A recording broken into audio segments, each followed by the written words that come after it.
آج میں آپ لوگوں کو 3 آسان طریقے قرآن بخشنے کے بتانے جا رہا ہوں۔ مجھے امید ہے اگر آپ یہ ویڈیو مکمل دیکھ لیتے ہیں تو آپ تو سیکھ جائیں گے، بلکہ اس لائق ہو جائیں گے، آپ دوسروں کو بتائیں گے عربی قرآن ایسے بخشا جاتا ہے۔ قرآن بخشنے کا یہ طریقہ ہے۔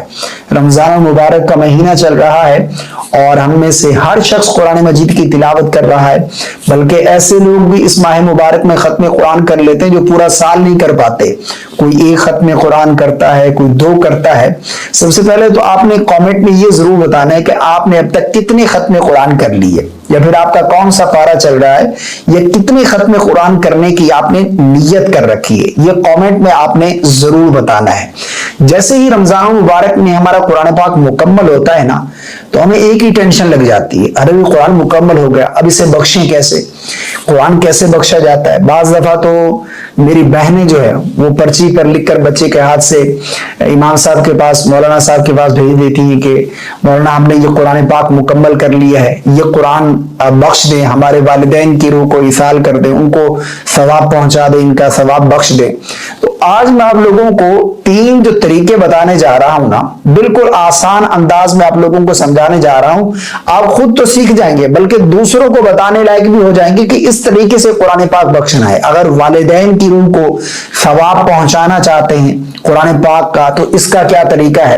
اور لاسٹ میں جو تیسرا طریقہ میں آپ لوگوں کو بتاؤں گا نا، یہ سب سے بہترین اور زبردست طریقہ ہے، اور یہ وہ طریقہ ہے جو نبی کریم صلی اللہ علیہ وسلم قرآن پاک مکمل ہونے پر یہ عمل کرتے تھے، اور صحابہ کرام کا بھی یہی طریقہ تھا۔ وہ کون سا ہے یہ آخر میں بتاؤں گا۔ سب سے پہلے نمبر 1 پر قرآن بخشنے کا یہ طریقہ ہے، مثال کے طور پر آپ کسی کے ایصال ثواب کے لیے قرآن کی تلاوت کر رہے ہیں، جس طرح کہ ہمارا یہ معمول ہوتا ہے جن کے والدین اس دنیا میں باقی نہیں ہیں، تو وہ قرآن مجید کی تلاوت کرنے کے بعد ان کا ثواب جو ہے وہ ان کو بخشنا چاہتے ہیں۔ تو اس کا ایک طریقہ تو یہ ہے کہ آپ جب قرآن مجید کی تلاوت کرنے بیٹھے ہیں، آپ کے دل میں نیت کیا تھی؟ آپ یہ نیت رکھتے تھے کہ اس کا ثواب میں اپنے مرحوم والدین کی روح کو بخشنا چاہتا ہوں۔ تو جب آپ نے یہ نیت کر رکھی تھی پہلے سے، اب جیسے ہی قرآن مجید کی آپ تلاوت کرتے جا رہے نا، ہر حرف پڑھنے کا ثواب ان کی روح تک اللہ کی رحمت سے پہنچ رہا ہے، کیونکہ انما الاعمال بالنیات، اعمال کا دار و مدار نیت پر ہے۔ جب آپ نے نیت کر لی پہلے ہی، اب جیسے ہی پڑھتے جائیں گے ان کی روح کو اللہ کی رحمت سے اس کا ثواب پہنچتا جائے گا، اور اسی طرح ہمارے نامہ اعمال میں بھی اس کا ثواب لکھا جائے گا۔ ایسا نہیں کہ ہمیں نہیں ملے گا، ہمیں بھی ملے گا۔ ہمارے جو دائیں بائیں جو فرشتے بیٹھے ہیں، نیکیاں لکھنے والا فرشتہ ہے، جیسے ہم ایک حرف پڑھتے ہیں نا، جس طرح کہ حدیث میں آتا ہے کہ جس نے ایک حرف پڑھا اسے 10 نیکیاں، اور جس نے الف لام میم پڑھا اسے 30 نیکیاں اللہ عطا فرماتا ہے۔ یعنی یہ 3 حرف ہیں۔ تو جیسے ہم کوئی لفظ بھی قرآن مجید کا پڑھتے ہیں تو ہمارے نامہ اعمال میں بھی نیکی لکھ دی جاتی ہے، اور یہ اس کا ثواب ان کی روح تک بھی پہنچ جاتا ہے۔ نمبر 1 پر اگر پہلے نیت کر رکھی ہے۔ اگر پہلے نیت نہیں کی، دوسرا طریقہ یہ ہے کہ اگر پہلے آپ نے نیت نہیں کی بلکہ آپ نے قرآن مجید شروع کر لیا اور آپ پڑھ رہے ہیں قرآن مجید، اور قرآن مجید مکمل ہو گیا، یا آپ نے تلاوت مکمل کر لی، 1 پارہ پڑھا یا 2 پارے پڑھے یا پورا قرآن مجید پڑھ لیا، اب آپ چاہتے ہیں کہ اس کا ثواب میں اپنے مرحوم والدین کی روح کو بخش دوں، یہ قرآن پاک کا ثواب میں بخشوں، تو آپ نے بعد میں اگر نیت کر لی، دل ہی میں نیت کر لی کہ یا اللہ میں نے جو پڑھا ہے اس پر جو مجھے تو نے اجر عطا فرمایا، میں اس کا ثواب میں اپنے والدین کی روح کو بخشتا ہوں یا اسلامی بہنیں بخشتی ہوں، تو تب بھی جائز ہے، ان کی روح تک یہ ثواب پہنچ جائے گا۔ یہ 2 طریقے ہو گئے۔ تیسرا طریقہ جو سب سے بہترین طریقہ ہے، اور نبی کریم صلی اللہ علیہ وسلم قرآن پاک مکمل ہونے پر یہ طریقہ اپناتے تھے۔ آقا کریم علیہ الصلوۃ والسلام کے اصحاب بھی قرآن مجید مکمل ہونے پر یہ عمل کرتے تھے۔ وہ کون سا ہے جو سنت طریقہ ہے؟ وہ یہ ہے کہ جیسے آپ نے قرآن مجید مکمل کیا ہے نا، قرآن مکمل ہونے پر دعا کا اہتمام کریں، دعائیہ کلمات کے ساتھ آپ قرآن بخشیں۔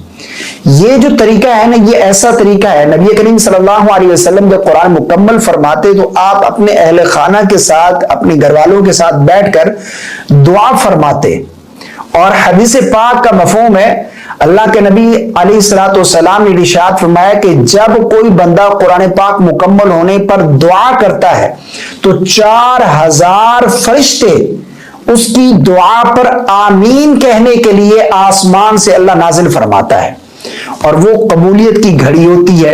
تو اس طرح آپ دعا کریں۔ دعا کیسے کرنی ہے؟ بالکل آسان طریقہ ہے۔ آپ نے اپنے اہل خانہ کو جمع کیا، گھر والوں کو جمع کرنے کے بعد آپ نے ہاتھ اٹھائے اور اس کے بعد اللہ سے دعا کرنی ہے۔ سب سے پہلے سورہ فاتحہ پڑھ لیں، اس کے بعد پھر درود پاک پڑھ لیں، اس کے بعد پھر جتنی بھی آپ کو عربک دعائیں یاد ہیں وہ پڑھ لیں، اس کے بعد اللہ کی بارگاہ میں دعا کریں۔ جو بھی آپ کی لینگویج ہے، جس بھی آپ لینگویج میں بات کرتے ہیں، اردو یا پھر جو بھی آپ کی لینگویج ہے، آپ نے ہاتھ اٹھایا، اللہ سے دعا کی، یا اللہ یہ جو ہم نے قرآن مجید کی تلاوت کی ہے، اے اللہ اس میں ہم سے کوئی غلطی ہو گئی ہو، میرا مالک اپنی رحمت کے صدقے سے معاف فرما، اے اللہ تو اس کا ثواب ہمیں عطا فرما، اے اللہ ہمیں اس کا مکمل اجر عطا فرما، اپنی شان کے لائق ہمیں نیکی عطا فرما۔ اور اسی طرح آگے دعا کریں گے، اللہ جو کچھ میں نے پڑھا ہے اس کا ثواب حضور علیہ الصلوۃ والسلام کی بارگاہ میں میرا مالک تحفتاً پیش کرتے ہیں، میرا مالک قبول و منظور فرما۔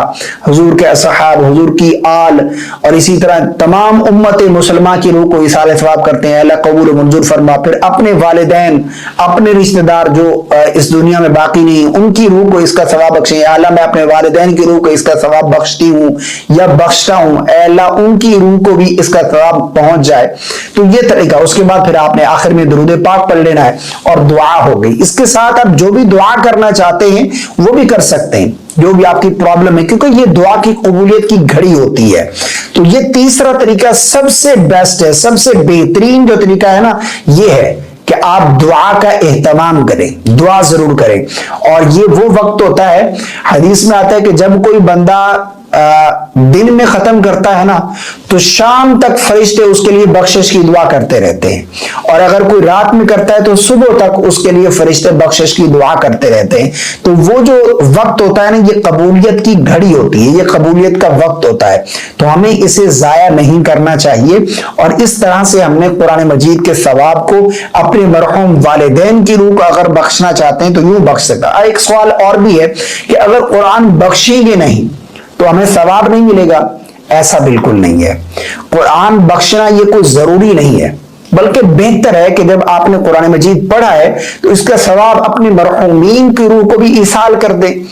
اب ایسا نہیں ہے کہ آپ ان کی روح کو بخشیں گے تو آپ کو ثواب نہیں ملے گا، آپ کو بھی اجر ملے گا، ان کی روح کو بھی اس کا ثواب پہنچ جائے گا۔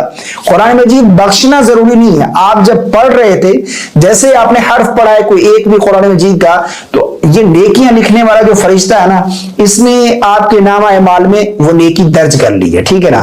تو بخشنا ضروری ہے۔ اور دوسری بات کہ ایک قرآن پاک کا ثواب عمل کتنے مرحومین کی روح کو بخش سکتے ہیں، کتنے لوگوں کی روح کو اس کا ثواب ایصال کر سکتے ہیں۔ اور اگر ہم یہ قرآن پاک بخشیں گے تو کیا یہ ڈیوائیڈ ہو کر ثواب ملے گا، ان تک پہنچے گا، یعنی سب کو بانٹ دیا جائے گا؟ ایسا بالکل نہیں ہے۔ قرآن مجید اگر آپ تمام مرحومین کی روح کو بھی بخشتے ہیں تو اس میں علماء فرماتے ہیں، بعض علماء کے نزدیک کہ سب کو بانٹ کر دیا جاتا ہے، بعض علماء کہتے ہیں کہ نہیں، اللہ کی رحمت بڑی وسیع ہے اور سب کو پورا پورا ثواب جو ہے وہ عطا کیا جاتا ہے، ٹھیک ہے نا؟ اور قرآن مجید جو ہے یہ ہم اپنے مرحومین کی روح کو ضرور بخشیں اور اس ثواب سے انہیں محروم نہ کریں۔ جب ہم نے قرآن مجید کی تلاوت کی ہے تو اس کا ثواب ان کو بھی پہنچنا چاہیے۔ اللہ ہم سب کو عمل کی توفیق عطا فرمائے۔ تو یہ 3 آسان طریقے ہیں۔ مجھے امید ہے آپ کو میری باتیں سمجھ آ گئی ہوں گی اور آپ کو سمجھ آ گیا ہوگا کہ قرآن بخشنے کا کیا طریقہ ہے۔ اللہ ہم سب کو عمل کی توفیق عطا فرمائے۔ اس کلپ کو شیئر کر دیجیے گا۔ السلام علیکم ورحمۃ اللہ۔